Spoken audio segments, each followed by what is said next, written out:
Hello students, आज हम aldehyde ketone carboxylic acid chapter में टॉपिक लेंगे कार्बोक्सिलिक अम्लों के भौतिक गुण व उसकी अम्लीय प्रकृति।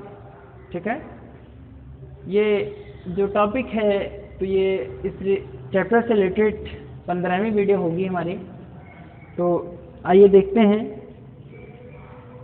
कार्बोक्सिलिक अम्लों के भौतिक गुण क्या हैं और उसकी अम्लीय प्रकृति क्या है। तो पहले भौतिक गुण पर चर्चा करेंगे, फिर उसके बाद उसकी अम्लीय प्रकृति क्या होती है उस पर बात करेंगे। ठीक है, तो जो कार्बोक्सिलिक अम्ल है, तो जो कार्बोक्सिलिक अम्ल में कार्बन 1 से लेकर कार्बन 9 तक के जो सदस्य हैं, यानी जिसमें एक कार्बन है या 2 कार्बन है, 3, 4, 5 से लेकर कार्बन 9 तक के जो सदस्य हैं कार्बोक्सिलिक अम्ल की श्रेणी के, तो वो अरुचिकर गंध वाले रंगहीन द्रव होते हैं। कैसे होते हैं? अरुचिकर गंध वाले रंगहीन द्रव होते हैं। इनकी जो गंध होती है वो बहुत अच्छी नहीं होती है, लेकिन फिर भी इनमें गंध होती है, ये आप कह सकते हैं। तो अरुचिकर गंध वाले रंगहीन द्रव हैं और कार्बन 9 से ज़्यादा अगर कार्बन है, यानी उच्च सदस्य जो हैं वो मोम जैसे ठोस होते हैं। तो पहला तो इनका यही है, आपने बताया।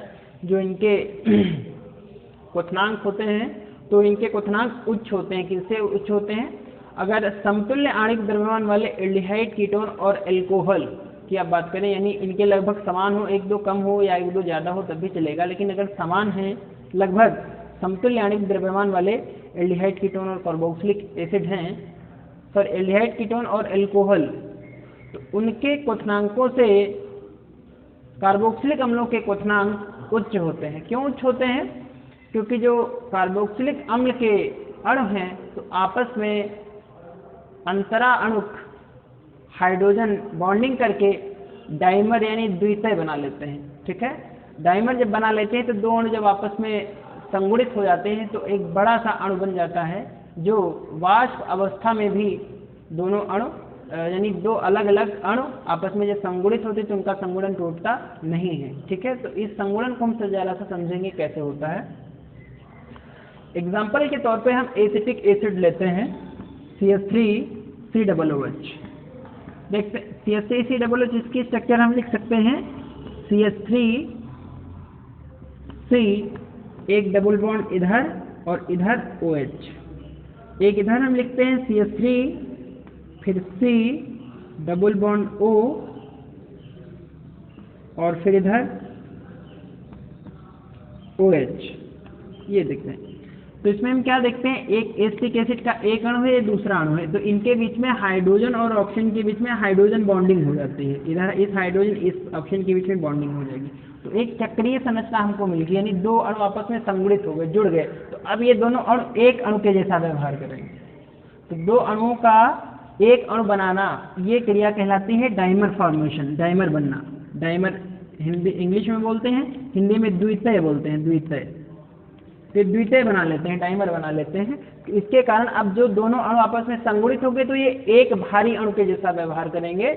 तो ऐसा इस फॉर्मेशन के कारण, ये द्वितीय बनाने के कारण, जो इनके एल्डिहाइड कीटोन और एल्कोहल हैं, तो इनके समतुल्य आणविक द्रव्यमान वाले जो कार्बोक्सिलिक एसिड हैं, तो उनके क्वथनांक क्या होते हैं? उच्च होते हैं इनसे, समतुल्य आणविक द्रव्यमान वाले एल्डिहाइड कीटोन और एल्कोहल से। ठीक है, ये इस टाइप की जो बॉन्डिंग है इसको हम क्या बोलते हैं? इसको हम कहते हैं अंतरा आणविक हाइड्रोजन आबंधन। तो दो अलग अलग अणु हैं, दो अलग अलग अणुओं के बीच में हाइड्रोजन आबंधन हो जाता है, जिससे द्वितीय बन जाते हैं। तो इससे इसके कारण इनके जो क्वथनांक है वो उच्च होते हैं। ठीक है, जो दूसरी चीज है, इनकी विलेयता क्या है? ये जल में विलेय होते हैं। जल में विलेय होते हैं, क्यों विलेय होते हैं? क्योंकि जल के साथ ये हाइड्रोजन आबंध बना लेते हैं। तो एक तो हाइड्रोजन आबंधन आपने देखा जिसके कारण द्वितीय बनता है, दूसरा हाइड्रोजन आबंधन क्या होता है देखिए जरा सा।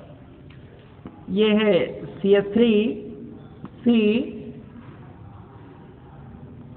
डबल OH, एक ये हो गया, दूसरा ये हो गया CH3C, एक OH इधर, एक डबल बॉन्ड O इधर, CH3COOH इधर, CH3COOH, यानी C डबल H लिखा हुआ है। हम जल लिखते हैं H2O, तो H2, ये H2O हमने जल बना दिया। अब इसमें क्या होगा? जल के हाइड्रोजन और कार्बोक्सिलिक अम्ल के ऑक्सीजन के बीच में इधर ये फिर से हाइड्रोजन आबंधन हो जाएगा। इस हाइड्रोजन, अब ये भी वही है अंतरा आणविक हाइड्रोजन आबंधन। अलग अलग जो है एसिटिक अम्ल के अणु हैं और एक जल के अणु और एसिटिक अम्ल के अणुओं के बीच में जो हाइड्रोजन आबंधन हो रहा है, इस आबंधन को भी हम क्या कहेंगे? ये दोनों प्रकार के एक ही चीजें हैं, अंतरा आणविक हाइड्रोजन आबंध।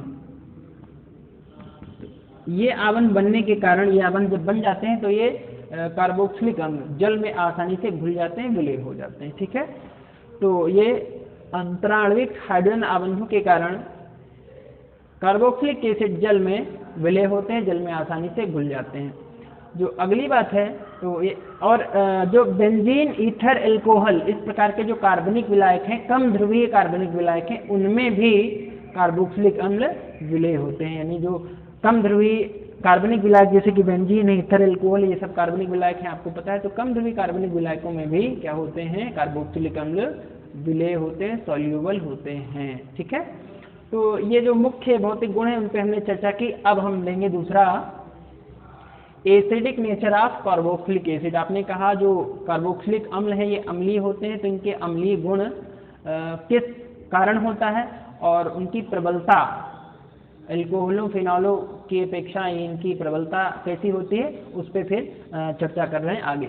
देखें, पहले इसको रफ करते हैं।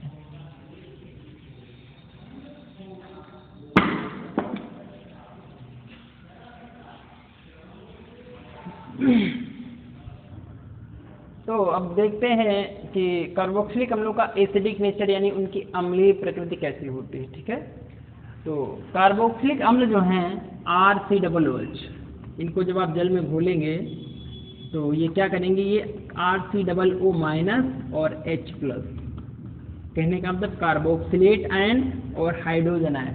वास्तव में ये हाइड्रोजन आयन है, यानी इसको जब हम जलीय विलयन में बोलते हैं एक्वस सॉल्यूशन में, तो ये क्या होता है? ये हाइड्रोजन आयन जल के साथ क्रिया करके और हाइड्रोनियम आयन HCO प्लस बनाता है। तो हम इसको कह सकते हैं कि कार्बोक्सिलिक अम्ल जलीय विलयन में कार्बोक्सिलेट आयन और हाइड्रोनियम आयन बनाते हैं। तो ये रिएक्शन जो है प्रदर्शित करती है कि जो H प्लस त्यागने के कारण हाइड्रोजन आयन त्यागने के कारण जो कार्बोक्सिलिक एसिड्स हैं वो अम्लीय होते हैं, प्रकृति में कैसे होते हैं? अम्लीय होते हैं। तो इस अम्लीय गुण को आप साबित कैसे करेंगे? तो इसको आप दिखाएंगे कैसे? तो उसके लिए केमिकल रिएक्शंस हैं हमारे पास। अम्लीय प्रकृति को दिखाने के लिए जो धन विद्युतीय धातुएं हैं, यानी जो धन विद्युतीय तत्व हैं या जो क्रियाशील धातुएं हैं, उनसे जब हम क्रिया कराते हैं तो ये हाइड्रोजन गैस देता है। या फिर जब हम क्षारकों से जब इसकी क्रिया कराते हैं तो क्या, तो भी इसका हाइड्रोजन मुक्त होता है और लवण बनाता है, साथ में जल बनता है। और तीसरा एक और हम इसकी रिएक्शन दिखा सकते हैं, जो दुर्बल लवण होते हैं, तो दुर्बल लवण से क्रिया करके कार्बोक्सिलिक अम्ल कार्बन डाइऑक्साइड का उत्सर्जन करते हैं, जो कि कार्बोक्सिलिक अम्लों की परीक्षण की एक अभिक्रिया, जिसके द्वारा हम कार्बोक्सिलिक अम्लों का परीक्षण करते हैं लैब में। तो ये अभिक्रियाएं जो है साबित करती हैं कि कार्बोक्सिलिक अम्ल अम्लीय होते हैं। ठीक है, तो एग्जाम्पल देखते हैं। पहला, कार्बोक्सिलिक अम्ल RCOOH, ये क्रियाशील धातुएं जैसे कि पहले ग्रुप की धातुएं, दूसरे ग्रुप की धातुएं हैं, या जो धन विद्युतीय धातुएं हैं, धन विद्युतीय तत्व हैं, उनसे क्रिया करके हाइड्रोजन गैस उत्सर्जित करता है। तो यह क्रिया अम्लीय गुण इसका प्रदर्शित करती है, कार्बोक्सिलिक अम्ल अम्लीय होते हैं। तो दो हम सोडियम के परमाणु लेंगे, दो कार्बोक्सिलिक के अणु हो जाएंगे। अब इसमें RCOONA, ये बनेगा साल्ट RCOONA प्लस दो हाइड्रोजन यहाँ से निकलेंगे, वो दोनों हाइड्रोजन गैस बना के बाहर निकलेंगे। तो ये कार्बोक्सिलिक अम्ल है, ये क्या है? कार्बोक्सिलिक अम्ल। ठीक है, ये अगर कार्बोक्सिलिक अम्ल है तो इस आयन को हम कार्बोक्सिलेट आयन कहते हैं। तो ये जो है कंपाउंड बन जाएगा sodium carboxylate, sodium carboxylate, carboxylate. ठीक है, ये तो हाइड्रोजन गैस बन गई। ठीक है, तो ये है इसका एग्जाम्पल। अगर आप देख लें तो यहाँ पे अगर हम एसिटिक एसिड ले लें, CH3COOH, और उसकी सोडियम धातु से गहन क्रिया कराएं तो क्या होगा? तो ये CH3COO Na, ठीक है, और 2 हाइड्रोजन निकलेंगे, 2 हाइड्रोजन निकल के हाइड्रोजन गैस बनाएंगे। इसका नाम है एसिटिक एसिड। तो CH3COO ये ग्रुप बन गया एसीटेट आयन, तो पूरा जो है कंपाउंड का नाम बन गया सोडियम एसीटेट। क्या नाम होगा इसका फिर? Sodium acetate. तो इस रिएक्शन को आप लिख सकते हैं, ठीक है। दूसरी रिएक्शन की बात करते हैं।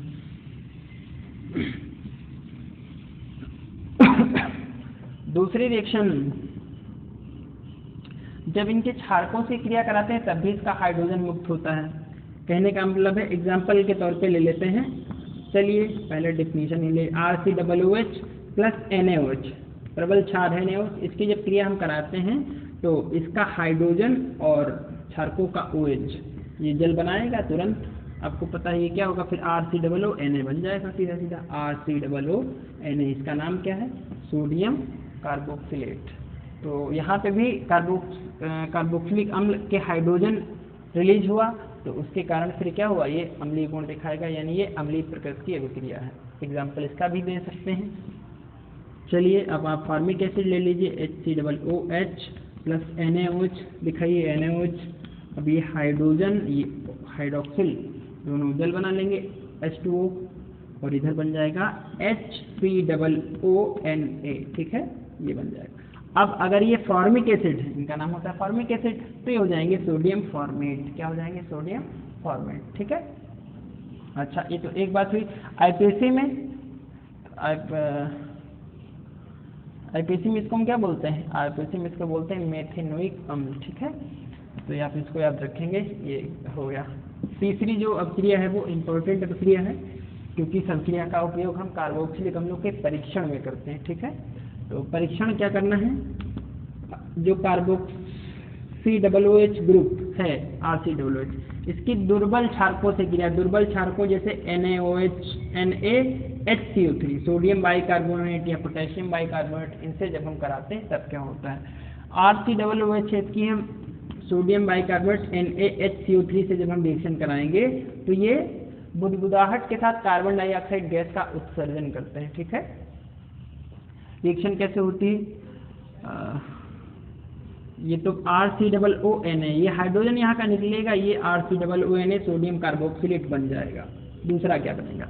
एक हाइड्रोजन यहाँ का, दूसरा हाइड्रोजन और एक ऑक्सीजन इसका मिलके बनाएंगे H2O। तीसरा एक चीज़ और बनेगी, क्या बनेगा? जब एक हाइड्रोजन निकल गया, सोडियम निकल गया, एक ऑक्सीजन निकल गई, बचा CO2। ये CO2 जो है तो बुदबुदाहट के साथ यानी एफर्वेसेंस के साथ में ये ऊपर निकलेगी, और जो कि ये सिद्ध करती है कि जो अभिकारक है, लिया गया अभिकारक है अज्ञात, उसमें COOH ग्रुप प्रेजेंट है ना।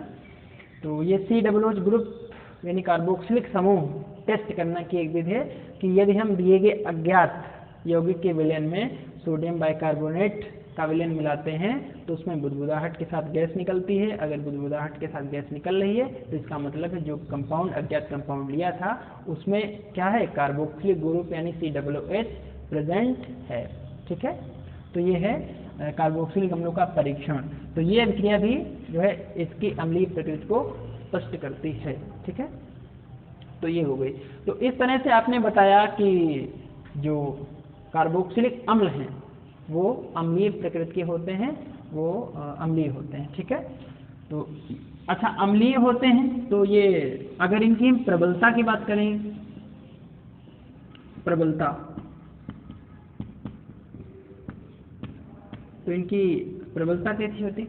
जो कार्बोक्सिलिक अम्ल हैं ये खनिज अम्लों से दुर्बल होते हैं, खनिज अम्लों से दुर्बल होते हैं, और जो एल्कोहल होते हैं या जो सरल फिनॉल होते हैं उनसे अधिक प्रबल होते हैं। यानी जो एल्कोहल है या फिनॉल है वो कार्बोक्सिलिक अम्लों की अपेक्षा दुर्बल अम्ल होते हैं, और जो खनिज अम्ल होते हैं वो कार्बोक्सिलिक अम्लों से प्रबल अम्ल होते हैं, ठीक है। इस चीज़ को इधर जरा सा समझिए। जो खनिज अम्ल, पहले देखिए, खनिज अम्ल अधिक प्रबल है किससे? कार्बोक्सिलिक अम्लों से। कार्बोक्सिलिक अम्ल, और जो कार्बोक्सिलिक अम्ल है ये किससे अधिक प्रबल है? ये एल्कोहलों से या जो सरल फिनॉल है, फिनॉलों की अम्लता बढ़ाने वाले ग्रुप उसमें नहीं लगे हुए हैं, तो फिर जो है ये फिनॉल होंगे वो कार्बोक्सिलिक अम्लों से दुर्बल होंगे, एल्कोहल और फिनॉल। ठीक है, तो अब खनिज अम्ल होते क्या हैं, अभी ये बात भी जान लीजिए। खनिज अम्ल पढ़ा है आपने, जो 10th में आपने पढ़ा था वो सब खनिज अम्ल आपने पढ़े थे। कौन कौन से होते हैं, जैसे सल्फ्यूरिक अम्ल H2SO4, नाइट्रिक अम्ल HNO3, हाइड्रोक्लोरिक अम्ल HCl, इस तरह के जो आपने अम्ल पढ़े थे वो सब कौन से अम्ल हैं, ये सब खनिज अम्ल हैं। ठीक है, खनिजों से प्राप्त होते हैं। कार्बोक्सिलिक अम्ल कौन है, अभी आप जिनको आप पढ़ रहे हैं जिनमें से OH ग्रुप प्रेजेंट होता है वो कार्बोक्सिलिक अम्ल होते हैं। ठीक है, और आपने ये भी बताया है कि जो ROH संरचना सूत्र के एल्कोहल होते हैं तो देखने में तो OH ग्रुप है लेकिन ये अम्लीय गुण प्रदर्शित करते हैं। ठीक है, इसी तरह फिनॉल जो होते हैं AROH, तो ये भी क्या कहते हैं, जो सरल फिनॉल होते हैं वो भी अम्लीय गुण प्रदर्शित करते हैं, लेकिन इनकी अम्लीयता कार्बोक्सिलिक अम्लों से कम होती है। और कार्बोक्सिलिक अम्लों की खनिज अम्लों की अपेक्षा क्या होती है, कार्बोक्सिलिक अम्लों की कम होती है। खनिज अम्ल सबसे प्रबल होते हैं, कार्बोक्सिलिक अम्ल से दुर्बल होते हैं। ठीक है, तो अब चूंकि हम बात कर रहे हैं कार्बोक्सिलिक अम्लों की, तो अगर कार्बोक्सिलिक अम्ल ये हैं RCOOH, तो इसके एल्किल समूह में अगर कोई प्रतिस्थापी समूह लगा दिए जाए तो फिर उनकी प्रबलता पे क्या इफेक्ट पड़ेगा, इस चीज को हम अब आगे भी देख लें कि प्रबलता पर, कार्बोक्सिलिक अम्लों की प्रबलता पर प्रतिस्थापियों का क्या प्रभाव होता है। ठीक है, तो उसको चेक करते हैं। देखिए, तो जो प्रतिस्थापी समूह होते हैं, तो प्रतिस्थापी समूह दो प्रकार के हो सकते हैं, एक तो इलेक्ट्रॉन विड्रॉइंग ग्रुप, एक इलेक्ट्रॉन डोनेटिंग ग्रुप। यानी एक तो इलेक्ट्रॉन युग्म देने वाले समूह, एक इलेक्ट्रॉन युग्म खींचने वाले समूह, या केवल इलेक्ट्रॉन देने समूह, केवल इलेक्ट्रॉन जो है खींचने वाले समूह। तो कार्बोक्सिलिक अम्ल EWG हमने लिखा हुआ, EWG for electron withdrawing group, electron donating group. Withdrawing का मतलब इलेक्ट्रॉन खींचने वाले, इलेक्ट्रॉन डोनेटिंग वाले इलेक्ट्रॉन देने वाले।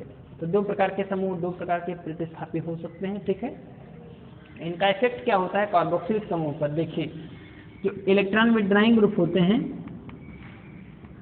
इनका नेचर क्या होता है, इनका नेचर अगर ये कार्बोक्सिलिक समूह से जुड़े हुए हैं COO-, तो इनका नेचर होता है इलेक्ट्रॉन को बाहर खींचने का, अपनी तरफ खींचने का।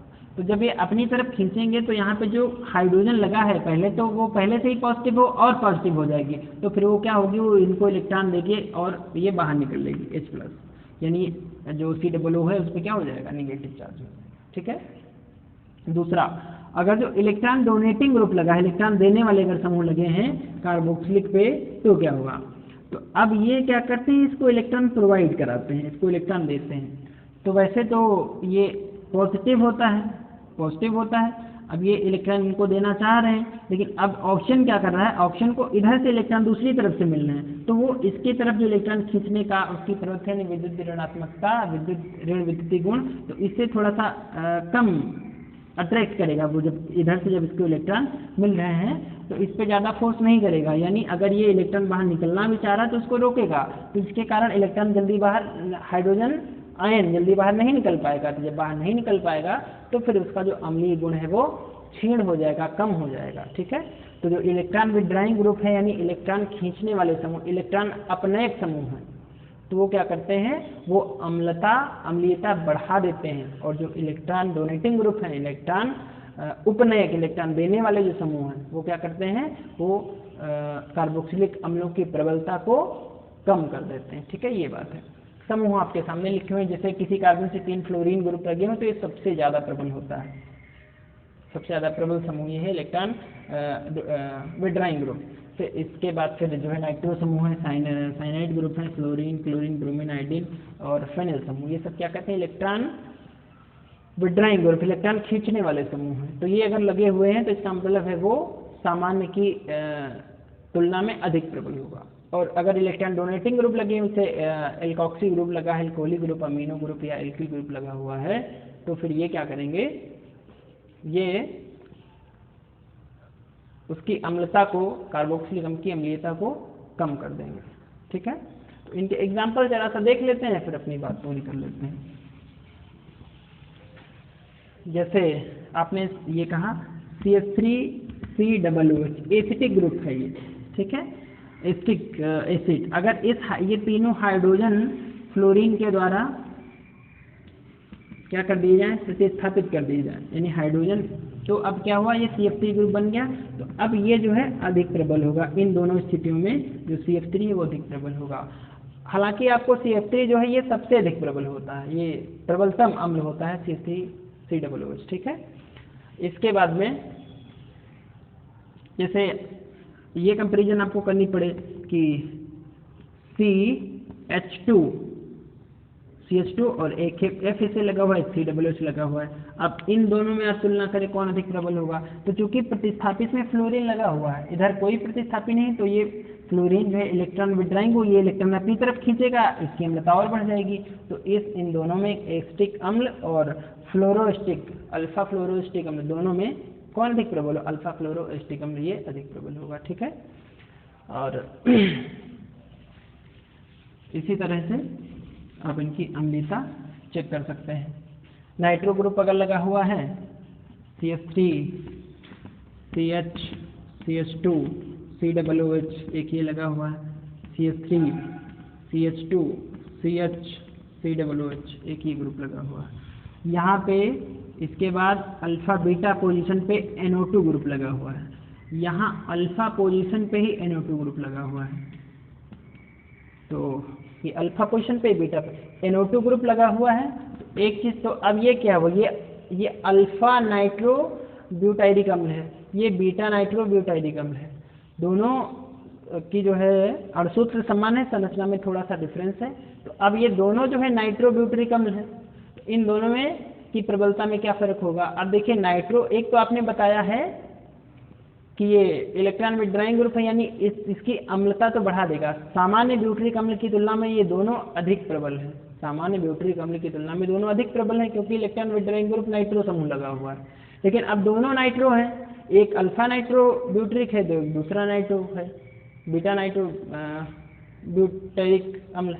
तो अब इसमें पोजीशन का जो है इश्यू होता है, जो जितना नज़दीक लगा होगा, कार्बोक्सिलिक अम्ल के जितना नज़दीक समूह लगा होगा वो उतना ही प्रबल होगा, अधिक, और जितना दूर होगा तो प्रबलता उसकी कम हो जाएगी। तो इन दोनों के कंपैरिजन में अल्फा नाइट्रोब्यूटाइरिक अम्ल अधिक प्रबल होगा, ठीक है।